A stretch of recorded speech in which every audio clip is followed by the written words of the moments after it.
Hello, everybody. I'm Jeff Hyman. I live at Metacomet Street here in Medfield. Yeah, so this is my electric vehicle story. I hope there's some folks on the call that might be interested, and it's a pleasure to kind of share the experience that I've had. Um, what influenced my decision to buy an electric vehicle? I mean, some tactical things, but also the bigger picture, my concern for the environment was important. It was actually a factor for me is looking for something that was a little gentler on the planet. But going back to 2011, our workplace installed EV charging stations. So it's kind of a new thing back then. And one of my colleagues, I saw him charging his Chevy Volt EV. It was like a 2011. He was an early adopter, and I was pretty intrigued by that. So I started researching vehicles, and there wasn't much information out there, and there weren't many choices. Nissan Leaf, the Chevy Volt, and Tesla were really the only cars that were really around. It was kind of the Wild West, so but it had some fun stuff. Um, the test drive was interesting. So I will say this. So I did end up buying a Tesla Model S. I it was done all online, and I would say the test drive was pretty interesting. The closest test drive was White Plain, New York. There weren't any dealers here. There was a Tesla store in the Natick Mall, but they didn't have any cars to drive, so it was a little cumbersome. But so I put a deposit down, $5,000 deposit on a car that I didn't happen to drive yet. Waited 9 months, but and it was delivered and set up at my home. My experience, my personal experience, electric vehicles are absolutely a thrill to drive. Almost any electric vehicle. I mean, I would just encourage people to test drive one. They are peppy. They are really quiet. I think the technology, I mean, all new vehicles today have great technology. Back then I was mesmerized by a very large screen that sort of, the operating system basically. Electric vehicles have something called one pedal driving because there's regenerative braking. When you let off the accelerator, the car slows down. Um, you can really drive the car by just with one pedal. Yes, you do have to hit the brakes now and then to come to a full stop. The early days were unique and kind of fun.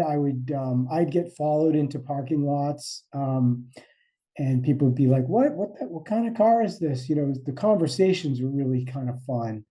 And I got pulled over by the police. And they just wanted to know what kind of car it was, and just have a conversation. So that was kind of fun. In the old days, Tesla owners had like a little, Tesla wave. I mean, there was just 3,000 owners at that point, so a very small group. But I would say so. My car just hit 100,000 miles.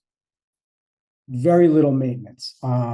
Over-the-air software updates improve the vehicle over time, so the vehicle actually gets better, which is a bizarre concept for me.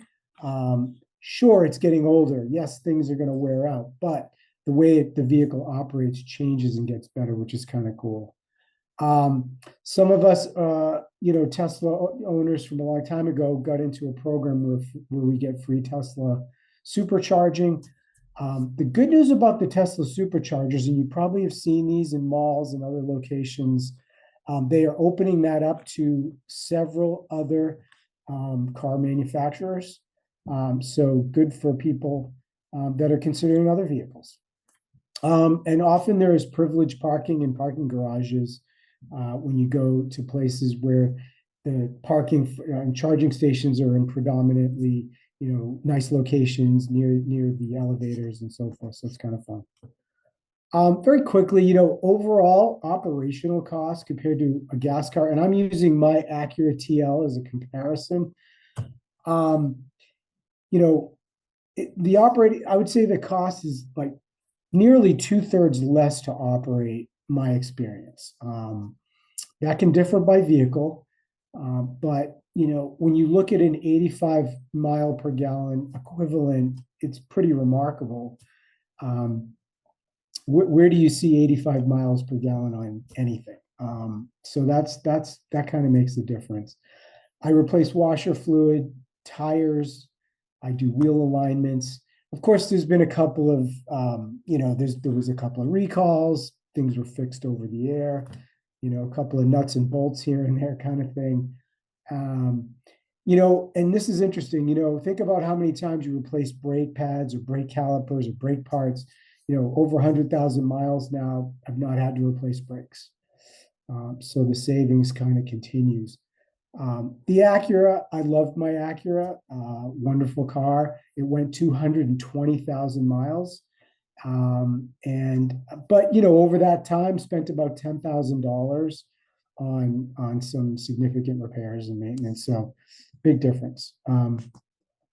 Yeah, so some thoughts, doing research is key. I mean, today you have so much information and there are so many choices of vehicles and they look beautiful, they drive nice.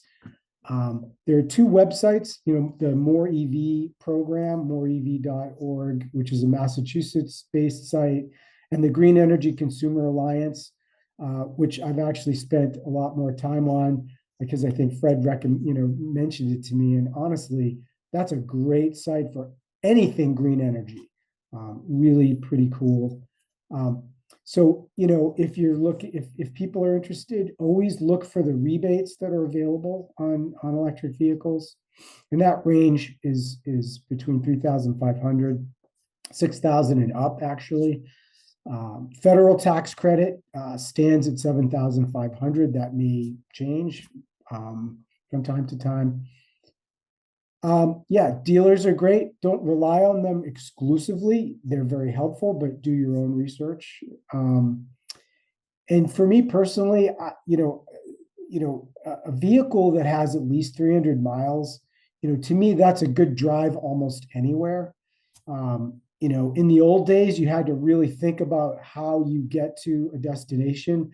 But with the technology and all the updates, with all these electric vehicles, you can program a destination and it pretty much tells you where you need to charge, which is pretty fun. Talk to friends that own EVs, get the inside scoop. That's always a helpful thing. And that's kind of the quick overview for me.